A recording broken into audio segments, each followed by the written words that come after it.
Firstly, we're going to be starting with three of the faces you'll recognize from earlier on in this session. I'm delighted to welcome back the registered dietitians, Jedid Blom from McMaster University and Hamilton Health Sciences, and Inez Martincevic of the Hospital for Sick Children, as well as Dr. Inez Pinto-Sanchez, who is, as you heard, director of the Celiac Disease Clinic at McMaster University. In addition to the three faces from earlier in the session, I'm also delighted to welcome Shelley Case, who is a registered dietitian, author, speaker, and consultant with more than 40 years of experience. She is a member of the Medical Advisory Board of the Celiac Disease Foundation in the United States and the Professional Advisory Council of the Canadian Celiac Association. She also serves as the chair of the Canadian Celiac Association Dietitian Working Group. She has been a commentator for radio, print, and television on many occasions, and she delivers presentations at medical, nutrition, celiac, food industry, and agriculture conferences throughout North America. She is, of course, a published author with a best-selling book, and she has also authored many journal articles on celiac disease and the gluten-free diet. She also contributes to a variety of other publications for health professionals and consumers. So welcome to everybody, to Jedid, Inez, and Shelley. And I look forward very much to the discussion over the next half hour or so. Fantastic. Thank you very much, David. This is, as you mentioned, this is highly controversial and highly relevant for nutrition and also diet in celiac disease. So the idea of this session is it will be highly interactive with the dietitian Jedid, Inez, and Shelley, and I will start introducing what is the evidence on oats, why, because there have been many studies on this area, and then I will pass the ball to Shelley and then to Inez and Jedid. So why this is important? Well, because we know that oats may, increase the nutritional value of a gluten-free diet, especially what we talked before about the nutritional deficiencies, the fiber, but whether including or not from the beginning has been controverted. And there are many studies in this area, and that's why this controversy had led to different practices. So in our case, we perform a systematic review, as I explained before, pulling all the available information on the studies that met the criteria, and we apply a rigorous approach to decide and answer the question on whether oats are safe for celiac disease. And we have a specific criteria. We include studies that evaluate the effect of oats in patients with celiac disease or dermatitis herpetiformis on a gluten-free diet. Those studies were published until 2017, and then any intervention amount involving the type of oats, we documented that. So, and we included as control, we compared the effect and safety of oats in people that had either a gluten-free diet without oats or that they have a gluten challenge as well. So what we, just to summarize, we assess the safety of oats based on whether they trigger gastrointestinal symptoms, whether they trigger celiac markers, whether they trigger gut inflammation. And then also we assess that at the moment of oats introduction and also in the long term, because our other question was whether the oats affect in the long term. We found 422 studies, but only from them 28 met the criteria. So from them, we included in our analysis.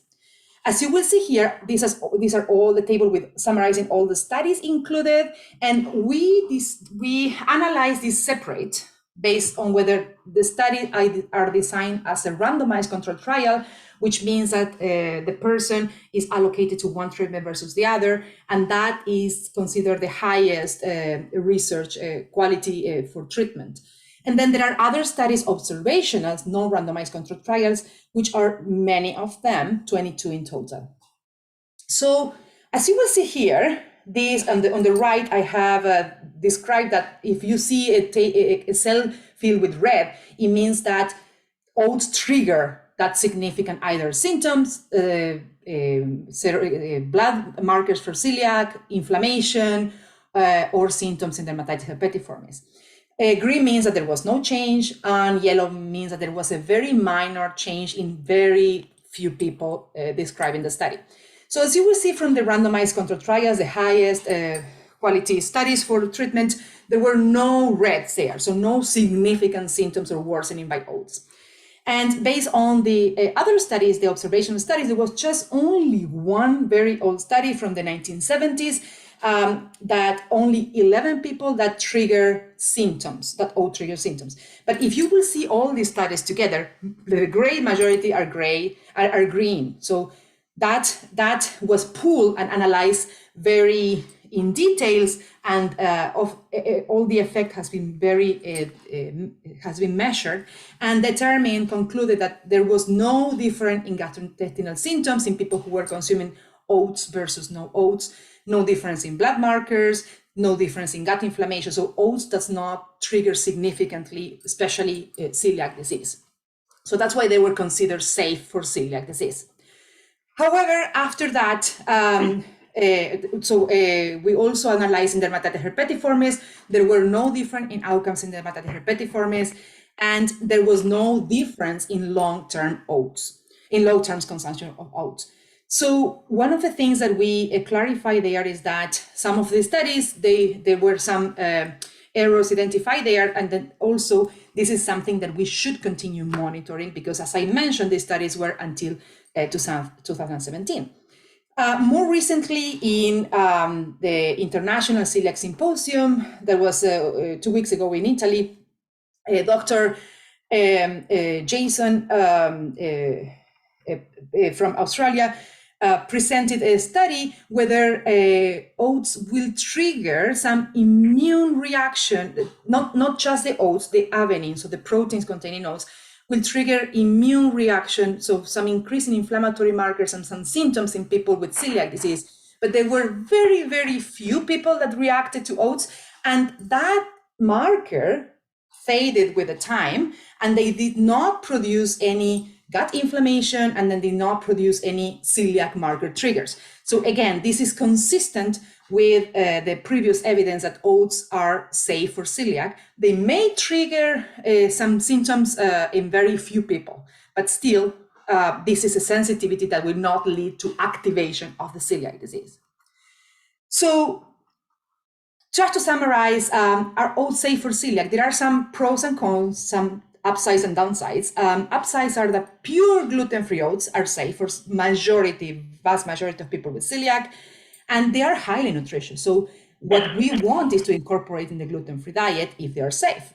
However, based on this study from Dr. Jason Taidin, very few people may have sensitivity to oats for other reasons that will not trigger celiac disease. So what we have not clear yet is when and how we should introduce oats. There are different approaches that I would like then after Shelley to Jedid and Ines to talk about, whether you introduce oats from the beginning, or whether you stop oats and then when the celiac is better controlled, you introduce later on. We don't have that yet clear. So we need better studies to prove this. And for those studies to happen, funding is highly, highly important. So, and at the moment, the most concerning issue is that some gluten-free oats could be contaminated with gluten, because then, yes, we know that gluten cause activity of celiac disease, and that's a completely different story. And that's why I will pass the ball now to Shelley Case to talk about what gluten-free oats means, what purity protocols are available there, what that means, and why contamination with gluten-free oats is relevant. Please, Sherry. Thank you so much. It's great to speak to you today from sunny Calgary, and I'm going to briefly cover the safety of oats in the gluten-free diet in regards to gluten-free oat production, and then I'm going to discuss how oats are labeled on food packages in Canada, and finally I'm just going to share briefly our Canadian Celiac International Survey on the introduction of gluten-free oats in children and adults with celiac disease. Next. So let's begin with some key points about the safety of oats in the gluten-free diet. First, we know that the gluten-containing grains are wheat, including the varieties durum, einkorn, emmer, farro, kamut, and spelt, as well as barley, rye, and the related hybrids, such as triticale, which is a cross between wheat and rye. Second, we know that oats are naturally gluten-free. However, they are at a very high risk for being cross-contaminated with gluten-containing grains. And this can take place during seeding, harvesting, storage, transportation, and processing and milling. So it's critical that people with celiac disease consume only specially processed, pure, uncontaminated oats. Next. So before I talk about these specially processed gluten-free oats, I just want to briefly discuss the gluten contamination that we do find in oats, which includes the whole groats, steel-cut oats, rolled flakes, and oat flour. Next. So this was a study done by the scientists at Health Canada, and you can see the range of gluten contamination in various forms of oats. And 93% of these samples were over the 20 part per million threshold, with a range of anywhere between 21 and almost 3,800 parts per million. And there was only one sample that consistently produced negative results with no detectable gluten. And this product was one that had a wheat-free claim on the label. Next. So to give perspective on these levels of gluten from that Health Canada study, this chart highlights the various gluten equivalents. So 20 parts per million is the same as having 2 milligrams of gluten in 100 grams of food. So for example, if we're talking about oats, 100 grams of rolled oats is about 1 1/4 cups. And if it had exactly 2 milligrams in that 1 1/4 cups of rolled oats, that would be 20 parts per million. And levels greater than 20 parts per million gluten is well over the regulatory threshold for the gluten-free standard in Canada, the States, and many other countries around the world. In this Health Canada oat study, the average gluten level for 93% of those oat samples were between, the mean was 300 to 700 parts, which was very high. And some of the samples were almost 3,800 parts per million. So that would have been 380 milligrams of gluten in that 1 1/4 cups of oats. Next. So you can see why gluten-free oat producers must have very strict controls to prevent gluten contamination, because it takes as little as 2 or 3 wheat or barley kernels in a kilogram of oats, which is about 20,000 to 25,000 oat kernels, that could result in the sample testing over 20 parts per million. So not a lot of wiggle room. Next.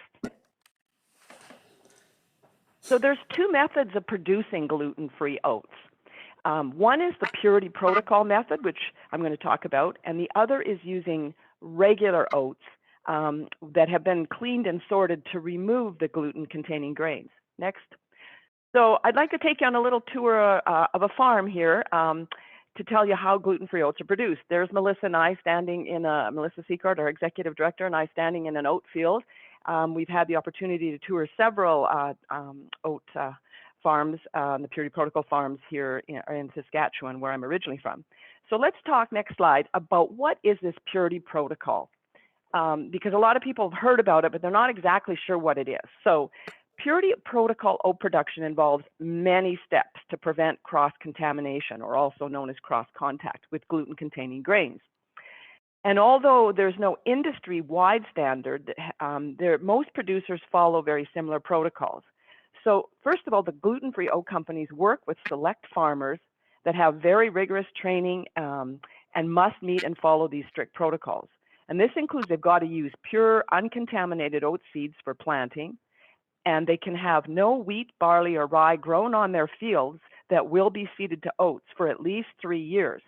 So here's an example from my home province of Saskatchewan, a beautiful yellow canola field, and on the right, the purple flax in bloom. So these would be examples of crops that a Purity Protocol oat grower could have on the land, or lentils, for example, or other pulse crops that they could have, but they have to make sure there's been no wheat, rye, or barley on that land for at least 3 years. Next. So the farmers not only have to do that land management, they have to have isolation strips around the field, and they have CFIA accredited inspectors who are literally walking through the field. They call roguing it, to look to see that there's no gluten-containing crops in there. And the farmers have to use dedicated or thoroughly cleaned equipment for seeding, harvest, storage, and transportation. And the gluten-free oat production facility has to be dedicated exclusively to storing those processing oats and then packaging only gluten-free oats. And this is a photo I took on our farm tour of the bins. These were the massive number of bins that were holding the gluten-free oats. And the gluten-free oat company knows exactly which farmer and which field those oats came from. So they have detailed records for traceability. Next. So some other key steps that happens, and this is unbelievable to see this. Can you imagine doing this for a job all day long? The farmers have to submit their harvested samples to the gluten-free oat facility mill and before they even drive them to the facility. And there is a technician who is manually looking at every oat kernel to see for wheat, rye, or barley. So it's a lot of work. Next. And once it passes that, then the crop can be delivered to the gluten-free oat facility and be processed. But even then, multiple samples are visually inspected and undergo rigorous gluten testing in their lab to make sure that it's safe to bring it into production.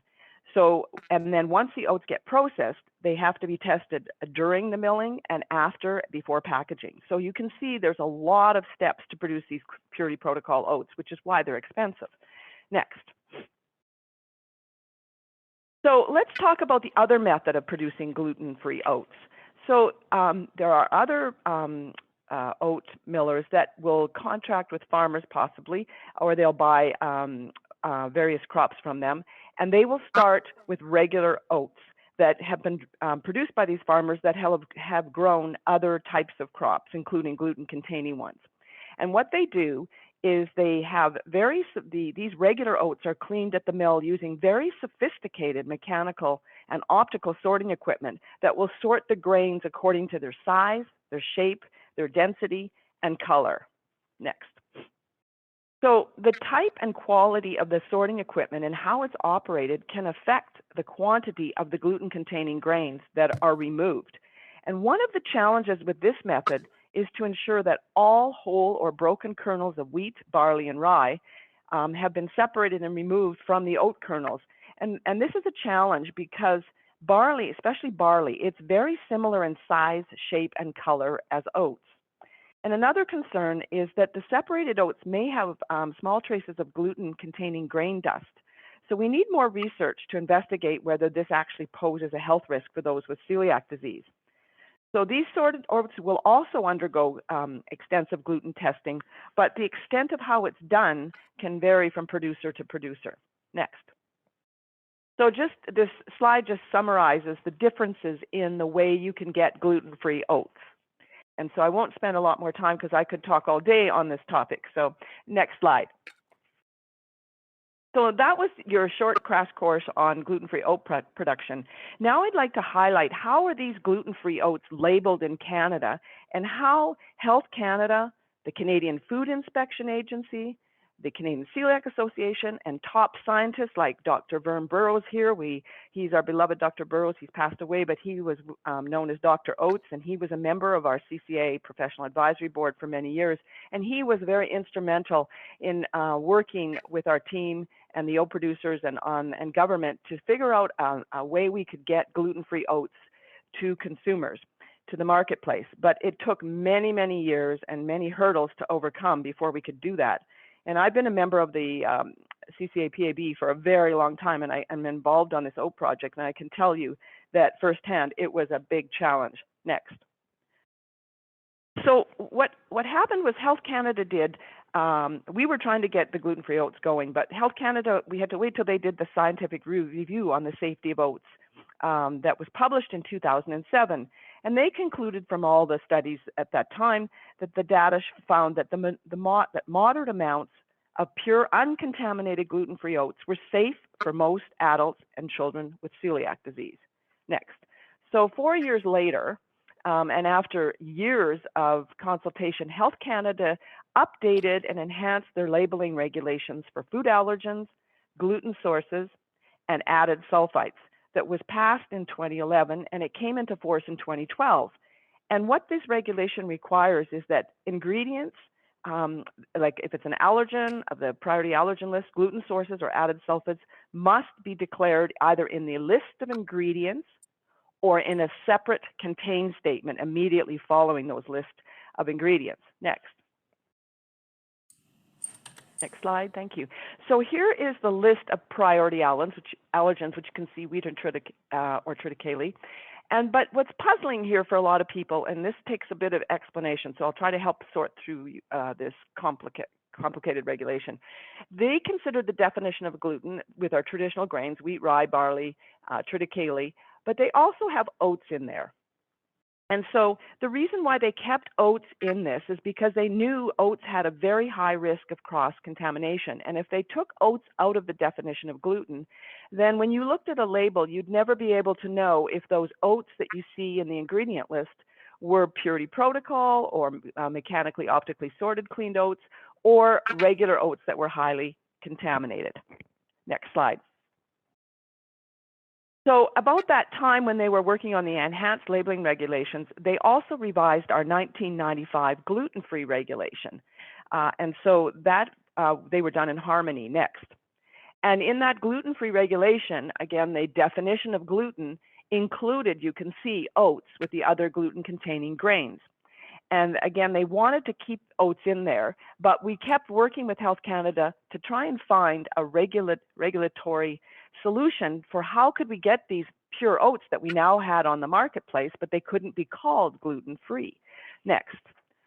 So Health Canada had indicated that the regulation for any products that were gluten-free had to be under that 20 parts per million, so that because of cross-contamination, as to meet the definition of gluten-free. Next. So in the next slide, just a reminder again that the 20 parts per million regulatory threshold is equivalent to no more than 2 milligrams per 100 grams, 2 milligrams of gluten per 100 grams of the food. Now, manufacturers that are making products for people with celiac and making a gluten-free claim do not want to be at the edge of the cliff. They don't want to be at the 1.9 milligrams or 1.8. They want to try and have no detectable gluten. That's their aim. Next slide. So again, it took from 2007 to 2015. Health Canada then updated their 2007 position paper on the safety of oats. And they released this in May of 2015, and they looked at more data to see the safety of uncontaminated oats and celiac disease. And they concluded from these studies that the majority of people with celiac disease could safely consume uncontaminated oats. But what is changed from the 2007 to 2015, they removed the restrictions on the amount, because we used to say that you could only have a quarter cup of oats per day for children and a half a cup for adults, but they found that there was no conclusive evidence to limit that daily quantity of uncontaminated oats. Next. So I was very honored to represent the CCA with Member of Parliament Kelly Block from Saskatoon to make the announcement about this new position paper, as well as a new regulatory solution to finally allow specially produced, pure, uncontaminated oats to be able to have a gluten-free claim. Next slide. So we were able to make this announcement that Health Canada came up with a way around without having to change those regulations, because they take so long. They left regular oats in the definition of gluten, but the Minister of Health at the time made a marketing authorization that would allow producers to make a gluten-free claim for products with these specially produced gluten-free oats. Next slide. So what did that look like? Well, first of all, the foods could contain, if you made a gluten-free claim with these oats, the food could contain oats, but they had to be specially produced gluten-free oats. They did not specify the method or controls that had to be used to produce the gluten-free oats, but again, they cannot be over 20 parts per million of gluten from contamination from the wheat, rye, or barley, or hybridized strains. This is the key point that I am thrilled that Health Canada put in here, the last point. The gluten-free oats are clearly identified as such in all cases where oats are referenced, including the list of ingredients. So what that means is that when you look at a product package and you pick up something and in the ingredients, it does not say gluten-free oats or gluten-free oatmeal or gluten-free oat flour. It just says oats. Those then are not the specially produced gluten-free oats, and they're not safe for people with celiac. So that's how you can tell the difference. Next slide, and I'm just going to finally conclude briefly with the Canadian Celiac Association research that we did and was presented in Italy just this past month. And we did a survey to evaluate current recommendations from gastroenterologists, dietitians, celiac centers, and celiac associations around the world. And we were trying to find out what were people telling people with celiac disease about when you should introduce gluten-free oats, what type of oats should you recommend, and what were the follow-up approaches for both children and adults that were consuming gluten-free oats. Next. So I don't have time to go into all the details, but I'll just tell you that there was no consensus with respect to the timing of gluten-free oat introduction for children and adults from the time of diagnosis. There were variable approaches from different groups and people. 30% of the respondents had no restrictions or recommendations about starting gluten-free oats. 27% would introduce them if the celiac serology was normal and symptoms improved. And the majority did recommend gluten-free oats only. And the follow-up really varied once people had gone on gluten-free oats, but about over 55% did indicate that they were monitoring serology and clinical response. So we concluded we needed further research with a much larger sample size to really understand better what the approaches to care were for people consuming oats, gluten-free oats. So we need more research for safe and effective recommendations for clinicians.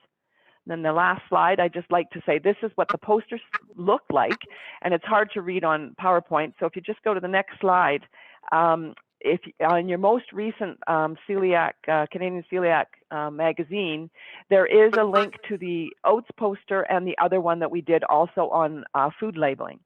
So I want to thank you today, and I'm going to pass it over to my colleagues, Inez and Jedid.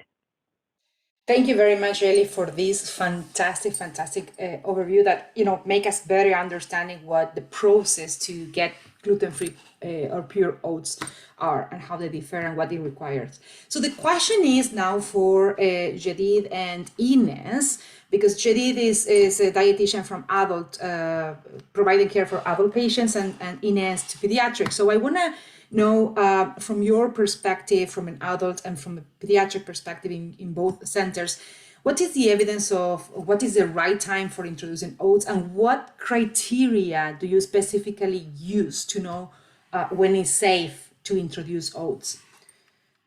So I don't know, Jedid, if you want to start. I know that.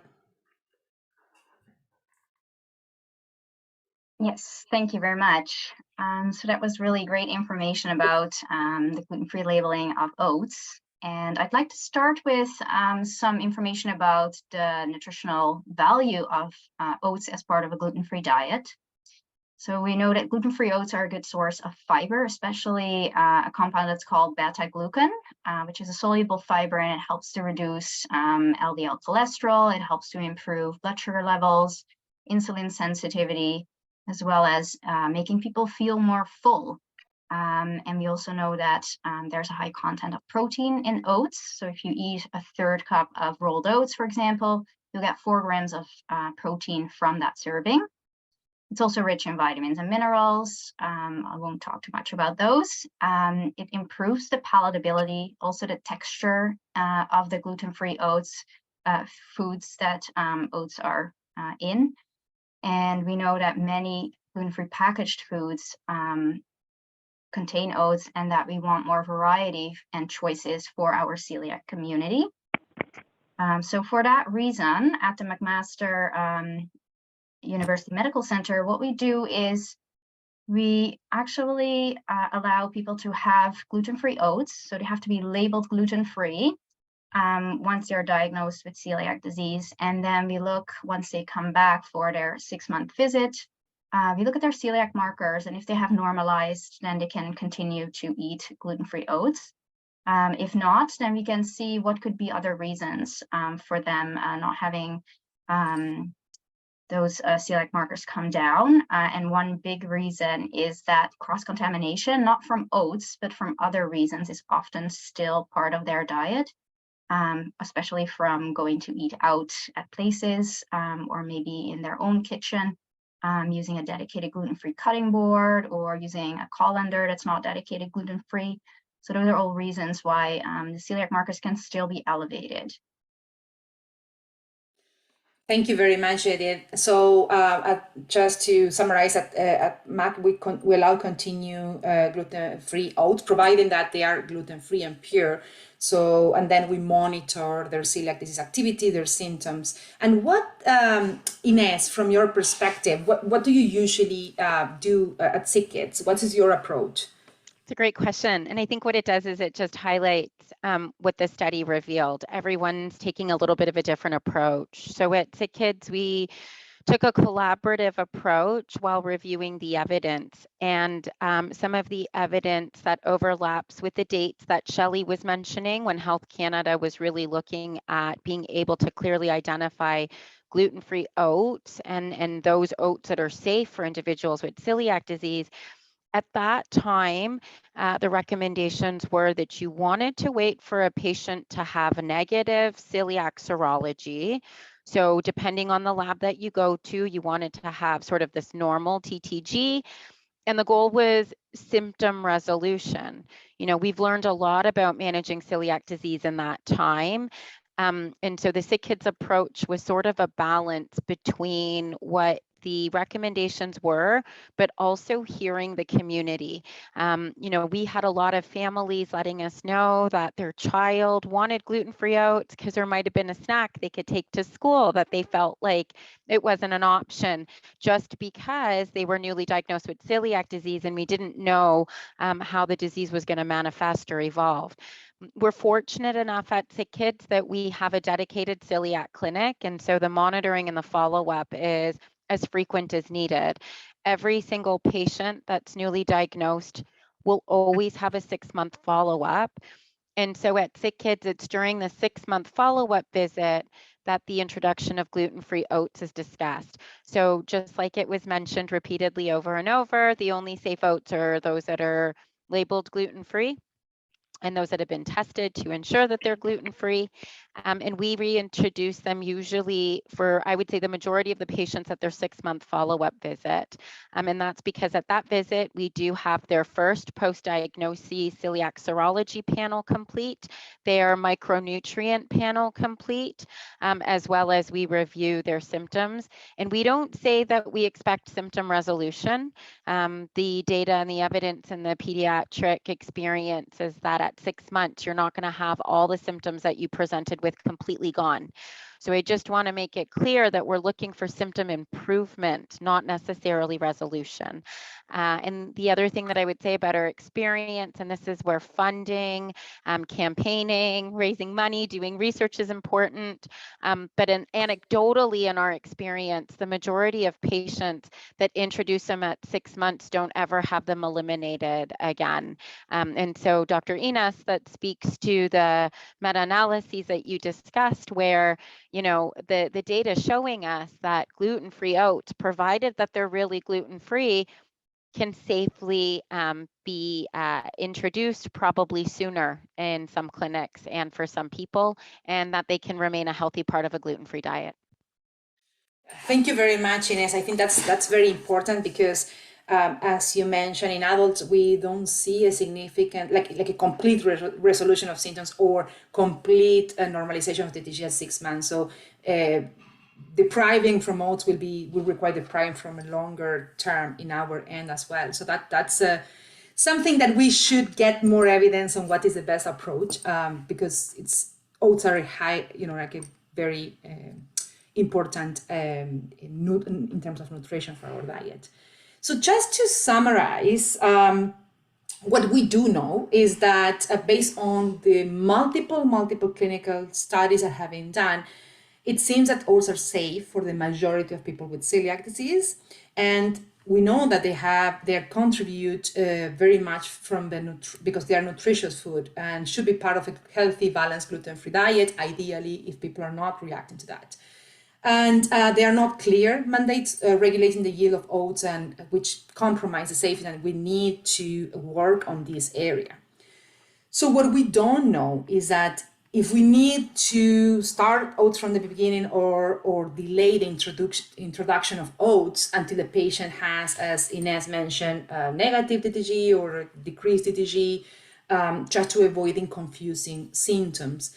And there are different approaches of introducing oats, but we need more evidence on whether one approach is better to the other. Right now, there are different approaches, and we don't have any significant, scientific evidence on whether one is better than the other. So, what celiac patients should do about oats? It's very, very important to consume only oats that are labeled gluten-free. So, if you consume gluten-free oats before the DTG has normalized and your symptoms have resolved, so you have your regular monitoring follow-up with your doctors every 6 to 12 months, so to monitor symptoms and celiac activity. And if your symptoms persist and there is no other reason for that in terms of contamination, you may consider discussing with your dietitian, with your doctor, to remove oats at some point. But what is important also, as Shelley presented, is that we continue updating CCA position statement, and also that experts in celiac disease and oats advocate to Health Canada and food regulators about detecting safe gluten-free oat yields. So I would like to thank very much to all panelists, and with that, we are